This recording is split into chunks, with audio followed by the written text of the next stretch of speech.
검찰과 경찰, 국정원 등 권력기관의 제도적 개혁은 현 정부의 최우선 과제였지만 아직 미완성입니다.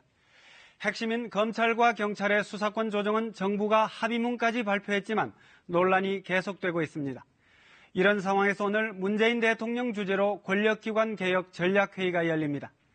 대상 기관의 반발과 정치권의 이해관계가 맞물려 지지부진한 권력기관 개혁을 대통령이 직접 독려하겠다는 의미로 해석됩니다. 출발점인 수사권 조정 문제는 이미 정부를 떠나 국회로 넘어간 상태입니다.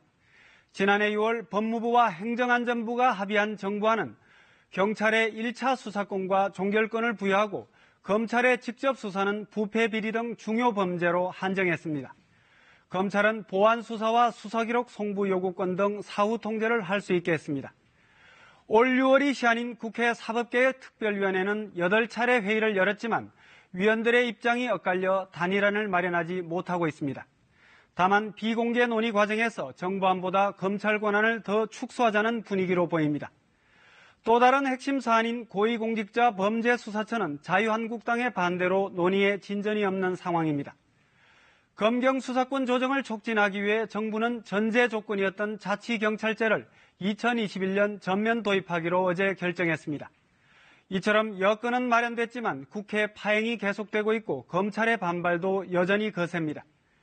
검찰 수사권과 국정원의 대공 수사권이 이양되면 방대한 조직과 인원을 갖고 있는 경찰의 권력이 비대해질 것이란 우려가 높은 것도 사실입니다.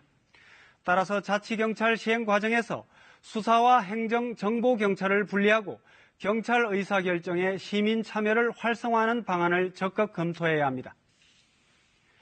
권력기관의 제도적 개혁은 선진 민주사회로 가기 위한 필수 불가결한 과제입니다. 상호 균형과 견제장치가 마련돼야 국민의 권익이 최대한 보장되고 정치적 악용을 막을 수 있습니다. 올 상반기를 넘길 경우 정치권의 관심은 온통 내년 총선으로 쏠리고 개혁 작업은 그만큼 어려워질 것입니다. 집권 3년 차인 올 상반기가 개혁 완수를 위한 골든타임입니다. 뉴스 해설이었습니다.